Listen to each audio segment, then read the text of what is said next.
Halo guys, bagaimana kabarnya? Masih bersama NS Film nih yang akan bahas film yang berjudul Child yang dirilis pada tahun 2023. Di awal skin di negara Filipina, kita akan diperlihatkan oleh seorang pegulat yang bernama Marco. Marco ini mencari uang dengan bertarung agar mendapatkan uang untuk mengobati ibunya yang sedang sakit. Dan Marco pun memenangkan pertandingan tersebut dan dia pun dapat bayaran lebih dari hasil bertandingnya malam ini. You promised me more from this match onwards.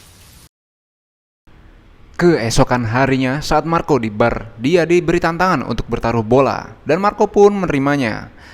Saat sedang bertaruh, datanglah pendukung Marco yang kemarin tinju bebas berlangsung. It's on me, mate. Long time no see, Marco, huh? Orang itu mengajaknya bekerja sama untuk mencuri sebuah perhiasan yang amat sangat berharga di toko perhiasan di kota tersebut. Dan Marco pun dijanjikan dengan hasil yang lumayan besar. Namun di situ Marco tidak langsung menyetujui tawaran tersebut. Sampai pada malam hari, teman Marco yang di bar memberitahu bahwa tim bola yang dia dukung kalah telak dengan skor 4-0. Lalu Marco pun menerima tawaran untuk mencuri perhiasan tersebut. Tugas Marco pun mengalihkan security dan orang itu pun lalu masuk dan mengambil perhiasan itu. Namun Marco di situ dijebak oleh orang itu, di mana Marco ini diserang oleh geng-geng lokal yang ada di sana.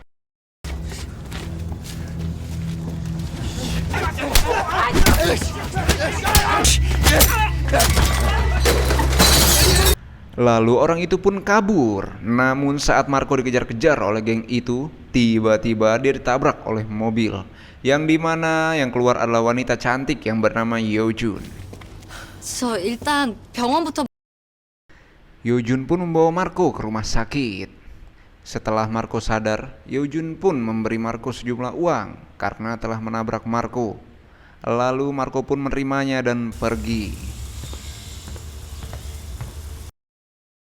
Di sisi lain, Marco datang ke seorang pria Korea yang tinggal di RT sebelah untuk menanyakan ayahnya ada di mana.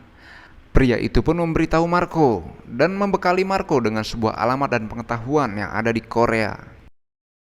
Di sisi lain, saat Marco sedang merawat ibunya yang sedang sakit, tiba-tiba datanglah pengacara royal Kang Won-sho.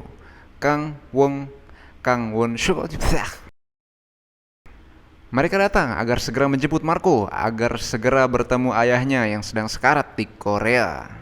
Dan ibu Marco pun hendak dirawat oleh seorang wanita yang dibawa oleh pengacara tersebut. Saat mereka sudah di pesawat, terlihat Choi yang sudah di dalam pesawat yang sama. Lalu Choi pun pergi ke tempat duduk Marco, yang dimana Marco duduk di kelas bisnis. Di sana Choi memberitahu bahwa dia pergi ke Korea hanya untuk mati. Lalu Choi pun pergi ke tempat duduknya semula. Di sisi lain terlihat Direktur Han hendak mengeksekusi bawahannya karena mereka diduga melakukan penggelapan dana perusahaan. Awalnya mereka tidak mengakui kesalahan mereka, sampai pada akhirnya Direktur Han mengeluarkan foto-foto bukti bahwa mereka telah melakukannya. Mereka berdua pun lalu ditembak di tempat dan tewas.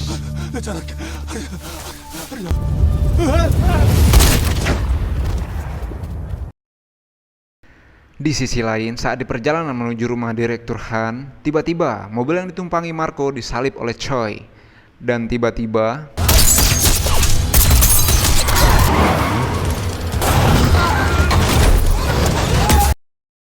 Choi pun turun dari mobilnya dan menghabisi orang-orang yang ada di mobil tersebut, kecuali Marco. Saat Marco tersadar, dia pun segera melarikan diri dari kejaran Choi.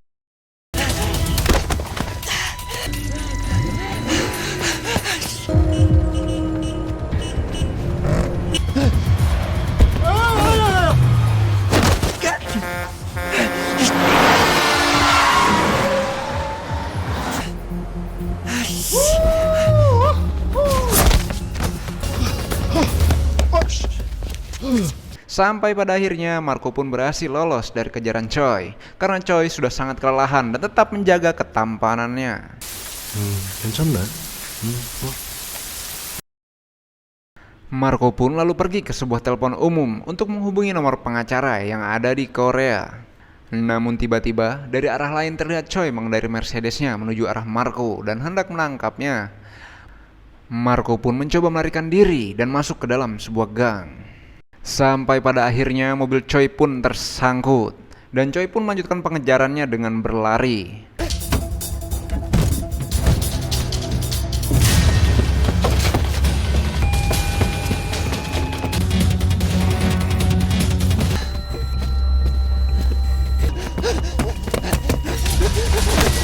Sampai pada akhirnya, Yeojun pun berhasil menyelamatkan Marco dari kejaran Choi.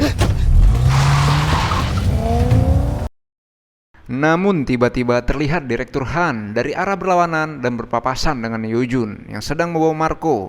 Sontak membuat Direktur Han pun terkejut dan memutar balik mobilnya dan mengejar Yeojun dan Marco.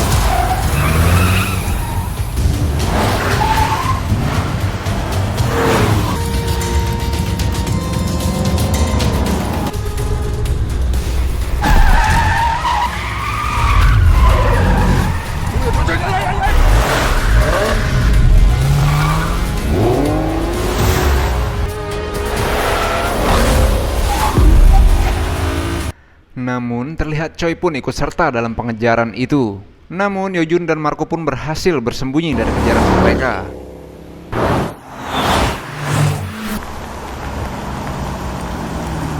Yeojun pun menjelaskan kenapa dirinya dikejar-kejar banyak orang yang ada di Korea. Karena ayahnya hendak mengambil jantung dari Marco agar bisa bertahan hidup. Karena Marco adalah anak dengan darah yang cocok dengan ayahnya Marco. Dan ayahnya Marco adalah orang terkaya yang ada di Korea. Yeojun pun hendak membunuh Marco lebih awal. Namun tiba-tiba datanglah Choi dari arah belakang dan langsung menabrak mobil Yeojun sehingga Marco pun selamat.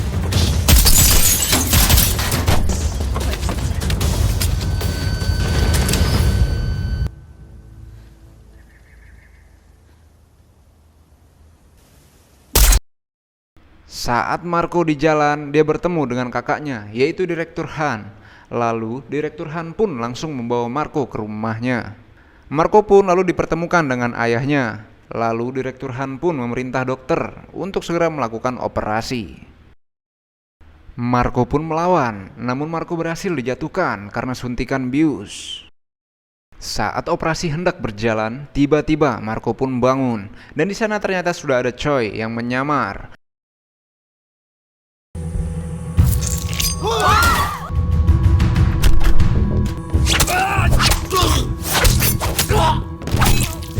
Lalu Choi pun menghabisi para dokter dan antek-antek Direktur Han yang ada di ruangan operasi.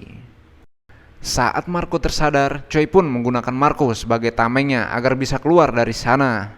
Lalu Choi pun menawan Marco agar Direktur Han segera mentransfer uang 10 juta dolar ke rekeningnya.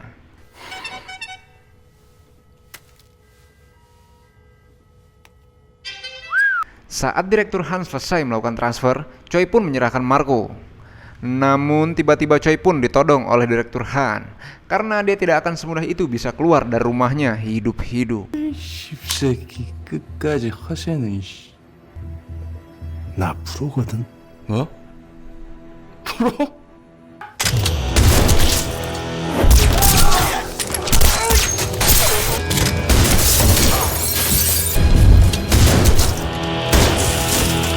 Lalu Choi pun melakukan perlawanan. Pada akhirnya Direktur Han dan antek-anteknya pun berhasil dikalahkan oleh Choi sendirian. Saat Choi berhasil mengalahkan Direktur Han dan hendak pergi, Choi pun menceritakan yang sebenarnya kepada Marco. Bahwa dia mengumpan Marco kepada orang-orang kaya di Korea agar bisa mendapatkan uang 10 juta dolar itu. Dan 10 juta dolar itu pun untuk membangun panti asuhan dan membayar biaya operasi ibu Marco. Dia juga berkata bahwa mereka ini bukan siapa-siapa dari Marco. Tamat, ending yang amat sangat memuaskan. Bagaimana menurutmu? Tulis di kolom komentar ya.